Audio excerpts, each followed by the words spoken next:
பார்த்த உடனே எங்கள் ஊர் ஞாபகம் தான் வருது. எங்கள் ஊரில் காளான் எப்படி தெரியுமா?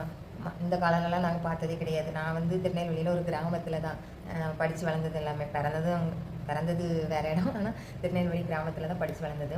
அங்கே வந்து இந்த காளான்லாம் நான் பார்த்ததே இல்லைங்க. இந்த காளான் திருப்பூர் சைடு சிப்பி காளான் இதெல்லாம் விற்கிறாங்க. இதெல்லாம் நான் பார்த்ததே கிடையாது. எங்கள் ஊர் சைடில் மழை வரும்போது அங்கே மழை வந்து இடி விழுந்துருச்சுன்னா அடுத்த நாள் காட்டில் காளான் முளைக்கும்னு சொல்லிட்டு எல்லாருமே போவோம். போய் பார்த்தா காட்டில் அந்த உடங்காடுன்னு சொல்லுவோம். அதாவது நீங்கள் இந்த ஒரு சைடு கருவேல மரம் அப்படின்னு சொல்கிறாங்க.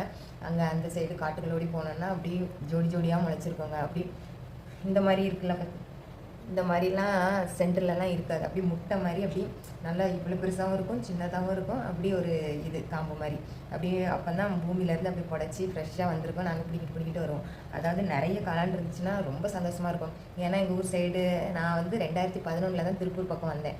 ஃபேமிலியோட மூவ் பண்ணி வந்துட்டோம். அதுக்கு முன்னாடி அங்கெல்லாம் வந்து எங்கள் ஊரில் கோயில் விசேஷம் டைமில் தான் வந்து சிக்கன்னா இந்த பிராய்லர் சிக்கன்லாம் கூட கிடையாது. எங்கள் ஊர் சைடு வீட்டிலே எல்லோரும் கோழி வளர்த்துருப்பாங்க. அந்த சிக்கன் தான் நாட்டுக்கோழி. அதுதான் வந்து என்றைக்காவது விசேஷ டைம் அடித்து தருவாங்க, சமைப்போம். அப்புறம் மட்டன்னா வருஷத்தில் ஒரு நாள் கிடா வெட்டுவாங்கள்ல, அப்போ மட்டன் சாப்பிடுவோம். அவ்வளோதாங்க. இப்போ இந்த காளான் மழை நேரத்தில் முளைக்கும்ல, அதுதான் எங்களுக்கு சிக்கனே. நல்லா பருப்பு குழம்பு வச்சு எங்கள் வீட்டில் வந்து காளான் செஞ்சு தருவாங்க. அவ்வளோ டேஸ்ட்டாக இருக்குங்க. சிக்கன் மாதிரியே இருக்கும். இந்த மாதிரி கருப்பெல்லாம் இருக்காது. அப்படி முட்டை மாதிரியே அப்படியே வெட்டுனா இந்த ஒயிட் மட்டும்தான் இருக்கும். அப்படி அவ்வளோ அழகாக இருக்கும். நிறைய கிடச்சிச்சின்னா பருப்பு குழம்பு வச்சு காளான் போட்டு உருளைக்கிழங்கு போட்டு டேஸ்ட்டாக செஞ்சு தருவாங்க. கம்மியாக கிடச்சிச்சு 1 2 தான் கிடச்சிருக்குன்னா அதை இப்படி வெட்டி உள்ளே பச்சை மிளகா இதெல்லாம் வச்சு அடுப்பில் வச்சு சுட்டு சாப்பிடுவாங்க. இதுதான் வந்து எங்கள் ஊரில் காளான். நான் இங்கே திருப்பூர் வந்து எனக்கு வந்து இதெல்லாம் ஆச்சரியமாக இருந்துச்சு. என்ன காளான் இப்படி இருக்குது, நம்ம நல்லா பெருசு பெருசாக குண்டு குண்டாக நல்லா ஃபுல்லாக ஒயிட்டாகவுமே வெட்டி சாப்பிட்டது தானே பழக்கம். இது என்ன இப்படி இருக்குது, இன்னும் சிப்பி காளான்னு சொல்கிறாங்க. அதெல்லாம் எங்கள் ஊரில் மரத்து பக்கம்லாம் இப்படி சிப்பி மாதிரி இருக்கும். அதெல்லாம் எங்கள் ஆச்சி விஷம் அதெல்லாம் சாப்பிடக்கூடாதும்பாங்க. இது ஃபுட்டு காளானாக இருக்கும்.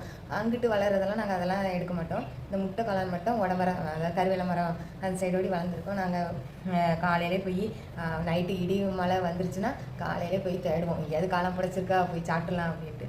அதெல்லாம் ஒரு கோல்டன் டேஸ்ங்க. இப்படி தான் மக்களே நான் காளான் க்ளீன் பண்ணுவேன். அப்படி மேலே இருக்கிற தொலியை அப்படியே உரித்து எடுத்தோன்னாலே அப்படியே அழுக்கெல்லாம் வந்து சூப்பராக காளான் க்ளீன் ஆயிடுங்க.